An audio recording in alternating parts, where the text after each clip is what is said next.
Hi everyone, welcomes you all to the new video. आज मैं आपको बताऊंगी पोलराइजिंग पावर एंड पोलराइजिबिलिटी के बारे में, और उसी के अंडर हमारा एक रूल आता है which is Fazan rule.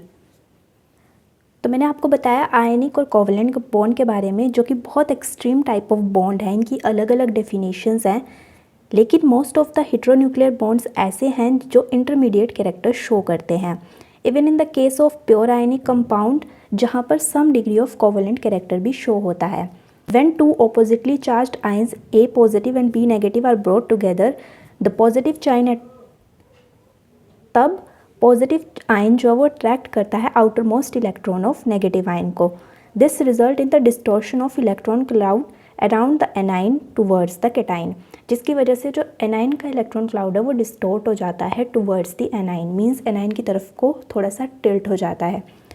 The distortion of electron cloud of the negative ion by the positive ion is called polarization. और अगर पोलराइजेशन थोड़ी होती है तो बॉन्ड जो है वो मेनली आयनिक बनता है, लेकिन अगर डिग्री ऑफ पोलराइजेशन ज़्यादा होती है तो electron cloud is drawn more from the negative ion to the positive ion. तो यहाँ पर एग्जाम्पल है, फर्स्ट में मैं आपको दो आयंस दिख रहे हैं पॉजिटिव और नेगेटिव, जिनमें कि प्योरली आयनिक बॉन्ड बन रहा है, लेकिन सेकंड में आपको पोलराइज्ड आयन नज़र आ रहे हैं जिसमें पॉजिटिव चार्ज है वो नेगेटिव चार्ज को पोलराइज कर रहा है टुवर्ड्स इटसेल्फ, जिसकी वजह से इनमें आयनिक बॉन्ड के साथ साथ कोवलेंट बॉन्ड भी बन रहा है। अब जैसे मैंने आपको बताया कि अगर पॉजिटिव चार्ज नेगेटिव चार्ज को अपनी तरफ अट्रैक्ट करता है, उसकी वजह से जो है वो पोलराइजेशन होती है, और पोलराइजेशन जो है वो डिक्रीज़ करती है positive charge on the cation और साथ ही डिक्रीज़ करती है negative charge on the anion. This leads to a covalent character. Obviously if polarisation is more, larger will be the covalent bond between them. Thus the type of bond depends upon the degree of polarisation. किसी भी compound या molecule में bond जो है वो depend करता है degree of polarisation के ऊपर। अगर बिल्कुल भी पोलराइजेशन नहीं है तो बॉन्ड जो है वो मेनली आयनिक होता है। अगर डिग्री ऑफ पोलराइजेशन थोड़ी है तो बॉन्ड जो है वो आयनिक होगा, लेकिन थोड़ा सा कोवलेंट कैरेक्टर भी शो करता है। And if the polarization is more, the covalent character becomes predominant.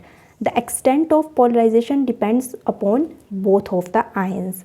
The power of cation to distort, जिसमें कि पहला पावर ऑफ कैटाइन होना चाहिए ताकि वो डिस्टॉर्ट कर सके एनाइन को, और एनाइन की सस्पेक्टिबिलिटी होनी चाहिए ताकि वो पोलराइज हो सके कैटाइन से।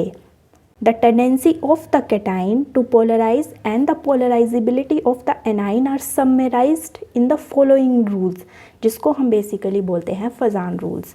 तो फजान रूल क्या बोलता है, इसके 3 पॉइंट्स होते हैं। सबसे पहला, small size of the cation.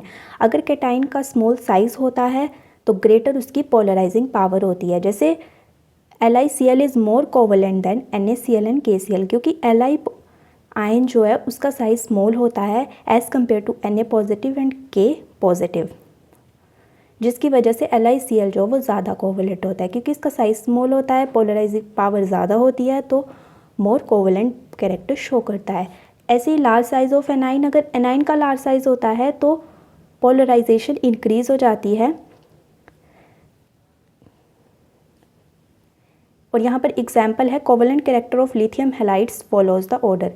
Li का कोवलेंट कैरेक्टर सबसे ज़्यादा है LiF के कंपैरिजन में, क्योंकि फ्लोराइड आयन जो है वो स्मॉलर होता है और आयोडाइड आयन जो है वो लार्जर होता है। तो अगर आयोडीन आयन एनाइन जो है वो लार्जर होगा तो लार्जर पोलराइजिबिलिटी शो करेगा, जिसकी वजह से लार्जर कोवलेंट कैरेक्टर उसका होगा। नेक्स्ट आता है large charge on cation and anion. Larger the charge on cation and anion, greater is the polarizing power, and larger the charge on the anion, greater is its tendency to get polarized. That's why CaCl2 is covalent in comparison to NaCl। अब CaCl2 ज़्यादा covalent इसलिए क्योंकि calcium पे जो है वो 2 positive charge होता है, जबकि Na में सिर्फ पॉजिटिव चार्ज होता है। तो जिसके ऊपर ज़्यादा चार्ज होगा वो ज़्यादा कोवलेंट होगा, क्योंकि उसकी पोलराइजिबिलिटी ज़्यादा होती है। So that's all about the polarisability and Fajans rule. मिलते हैं नेक्स्ट वीडियो में। Till then do like share and subscribe my channel. Thanks for watching.